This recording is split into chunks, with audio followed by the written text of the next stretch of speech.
Over the last 3 weeks, we have seen unimaginable horror. On October 7th, 1,000 people were murdered in Israel.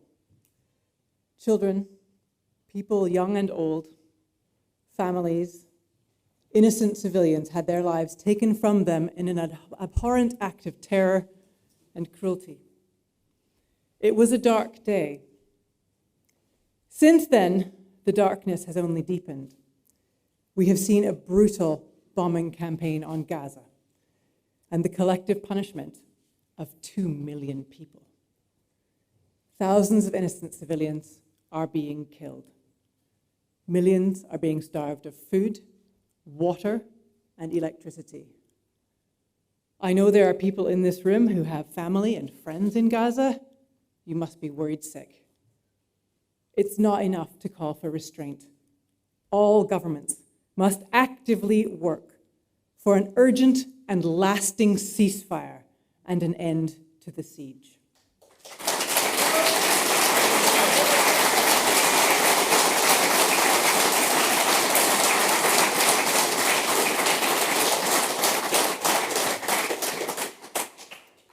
Conference, I want to pay tribute to the work of our First Minister, Hamza Yusuf.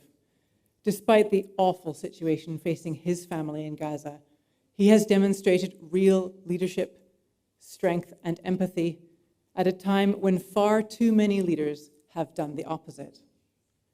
The killing must stop. The bombing must stop. The war crimes must stop. The occupation must end.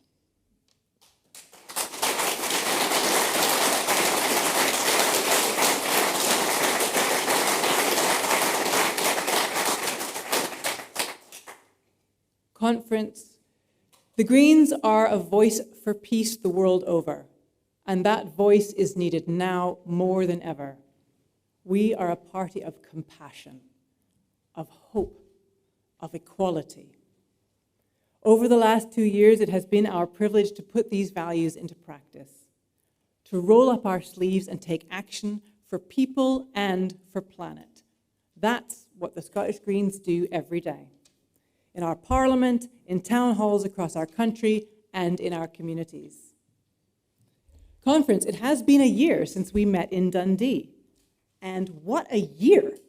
We've more than doubled the Scottish child payment, supporting families all over Scotland and lifting 90,000 children out of poverty. We inflation-proofed Scottish benefits at a time when Westminster has been attacking the most vulnerable. We delivered the biggest expansion of the living wage since devolution and ensured worker representation as a condition for Scottish government funding. We delivered a rent cap and protections for tenants that go far beyond anywhere else in the UK.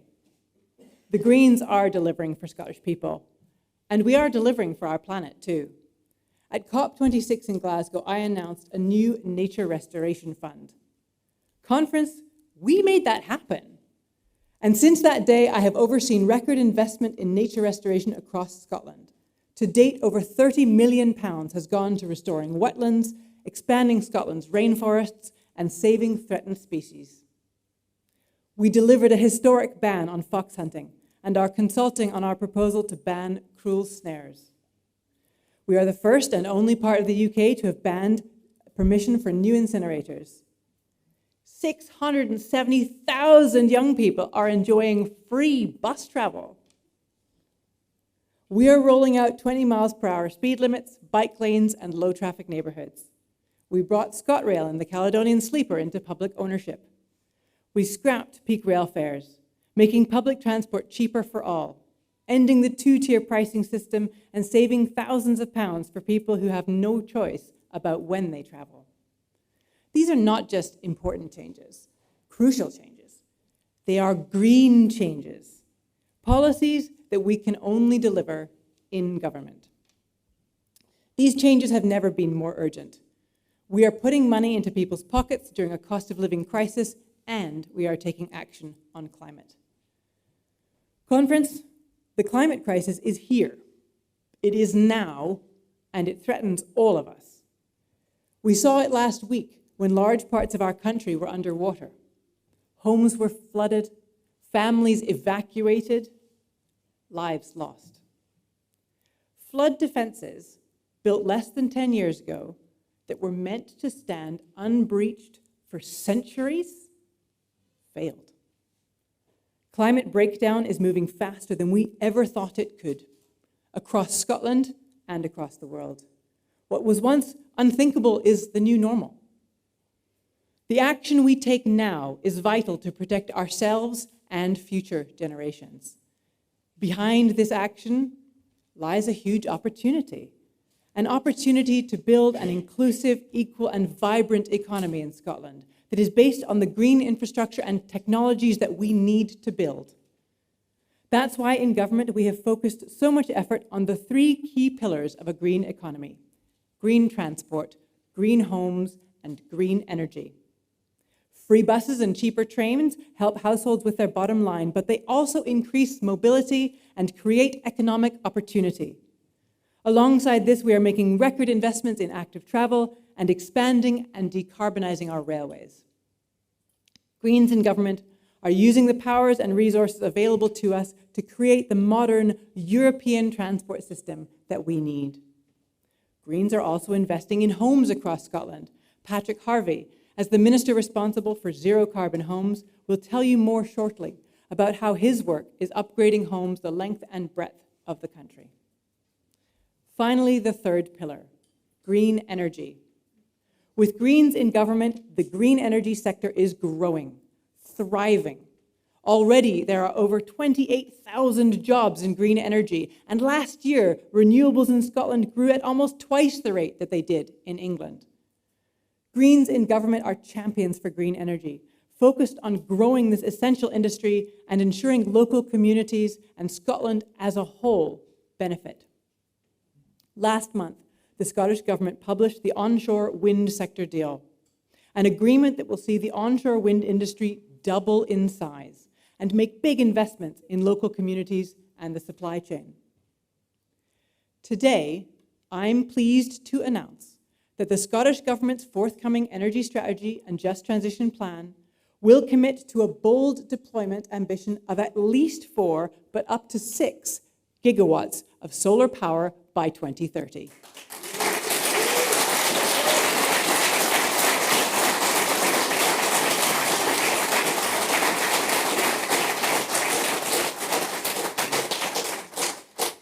That's 10 times our current solar generating capacity. This ambition will be contingent on the industry committing to an appropriate level of community benefit and ensuring that biodiversity standards are met. It will give Scotland's growing solar industry the confidence they need to invest, create jobs, and help us accelerate the transition to green energy. Green transport, green homes, and a green energy transition require money to pay for them. The Scottish Greens support the principle of progressive taxation. In Scotland, most people pay less tax than those in England, while those who can contribute more pay more. We made that happen. Our income tax changes have meant that £1 billion more every year is being invested in public services across Scotland. We all benefit from that. Better schools, hospitals, libraries. We are empowering councils to double council tax for second homes and have introduced legislation that will allow councils to charge a levy on overnight stays by tourists. Greens in government mean fairer taxes, more investment in our public services, and making polluters pay, as any party who is serious about the climate crisis should be. That's why today I am announcing that the Scottish Government will take forward 2 key proposals for tax powers for our councils to raise revenue and to take climate action. We will work with our partners in local government to empower councils to charge visiting cruise ships a levy.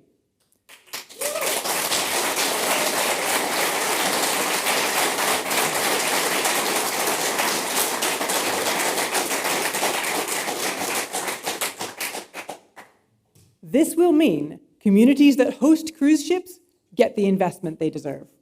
And it is my intention to ensure that councils are empowered to charge the most polluting ships more. This is essential. A typical ship produces the same amount of carbon emissions as 12,000 cars. Operators have been allowed to get away with polluting for too long. A cruise ship levy will empower councils to help tackle this global problem.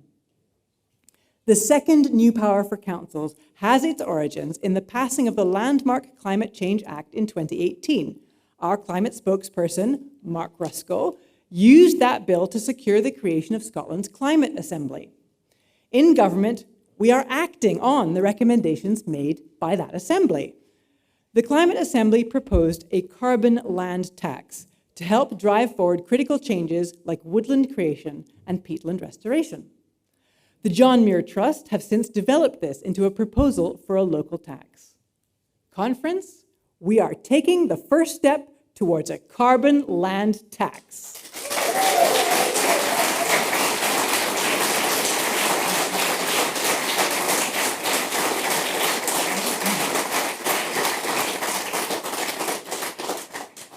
I'm pleased to announce today that the Scottish Government will, in partnership with colleagues in councils, explore a local carbon land tax and other policy options to create a fiscal incentive to restore peatlands and create more woodland, with a view to consulting on the preferred option. Before I was elected in Parliament, I was a project manager in the renewables sector. I was on the team that launched the biggest tidal turbine into Scottish waters, and in that time, I worked with people across Scotland and Europe, 11 companies in 6 European countries. It was a great feat of engineering and a tribute to the immense skills that we have here in Scotland. In that role, I was on the front line of the green energy revolution in Scotland. I used to build the turbines. Now I'm helping build the energy strategy for the whole nation.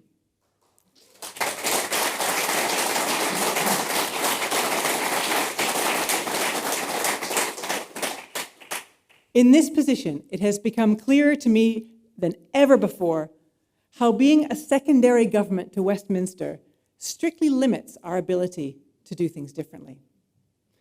We are using the powers and budget available to us to build a green, inclusive, and vibrant economy, but on so many of the key decisions, our hands are tied behind our back. Conference, that is why the movement for our planet and the movement for independence are so linked.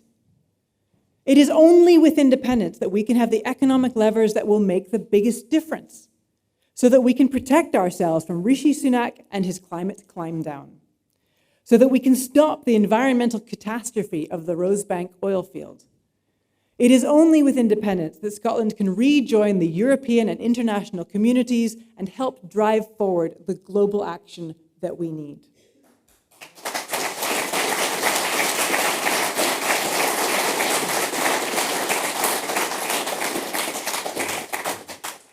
The challenges of government are not just the result of limits of devolution and the Tories' disrespect for the Scottish Parliament. A coalition of powerful interests who profit from the status quo have emerged to fight back against green policies. A coalition who would sacrifice our common future for another day's profit at the planet's expense. A coalition against change. I have seen their full force in the chamber, in the right-wing media, and on social media. I experience their bile every day. I have seen the depths of contempt that they hold for women in politics. They say that they care about our climate, our future, but they oppose action every step of the way. When I tried to introduce a can and bottle recycling scheme, they acted as if the world was going to end. They said it went too far. They said that all we had to do was wait for the UK scheme, a scheme with no details, no dates, and no plan. Conference, the coalition against change, all lined up together, all of them, the Tories, Labour, and all of the vested interests and their friends. They lined up together and tried to remove me. It did not work.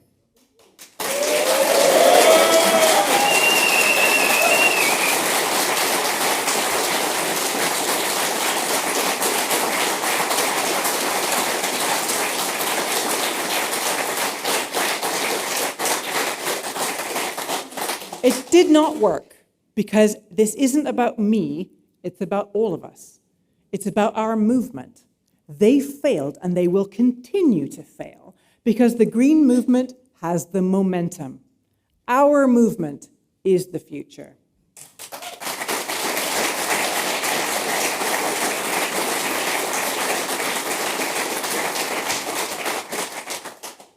Conference, the Westminster parties are part of the coalition against change. They are dropping even the most basic climate action. Simple low-emission zones? Too bold. Saying no to new coal mines and new oil and gas drilling in a climate emergency? Unthinkable. So many of the steps we are taking here in Scotland are the steps they've told us are not possible. That is why they're trying to roll back devolution. That is why they are trying so hard to overturn Scottish democracy.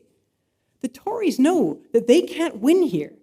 They know that the people of Scotland have rejected them, and we will reject them time and again. They can see the climate is in chaos.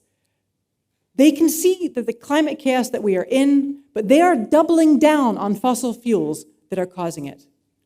The world is burning. What could be more reckless than granting permission for Rosebank oil field? And as for Labour, they can't even bring themselves to oppose it. They would rather keep the big decisions on climate with the Tories in Westminster than with Scotland. Does anyone really believe that Sir Keir Starmer would change anything? Whether it's Brexit, Rosebank, the two-child cap, or trans rights, Starmer is forcing Labour members into line behind the Tories. My message to Labour supporters is simple. Join us. Help the Scottish Greens build a movement.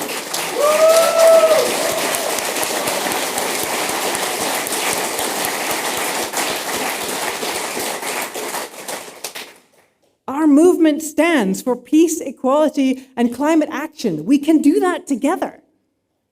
Conference, I know the scale of the task and the challenge ahead of us, and I know how little time we have to do it. But when I look around this hall today, when I think of our movement, I am so proud. Proud of our party, the journey we are on, and the impact we are having in our communities.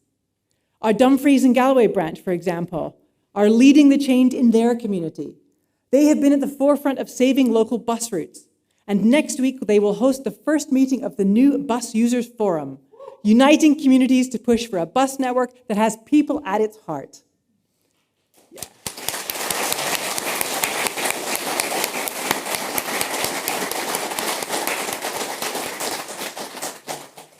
And then there are our incredible Scottish Green councillors. In Glasgow, Green councillors stopped the Tory and Labour coalition against change from wrecking the low-emission zone. They protected LGBT plus inclusive education, and now every school is set to offer Thai training. And to make our schools safe and welcoming spaces for trans and non-binary pupils and staff, further specific training is being rolled out for teachers. Kirsten Robb in South Lanarkshire has secured inclusive and accessible places to play. Alex Armitage has led the campaign in Shetland against new oil and gas developments off their coast, making clear the link between climate and health. While Christopher Leask is leading Orkney's Community Wealth Building Task Force and driving forward the just transition to a well-being economy. Our councillors delivering the change we need in their communities across Scotland.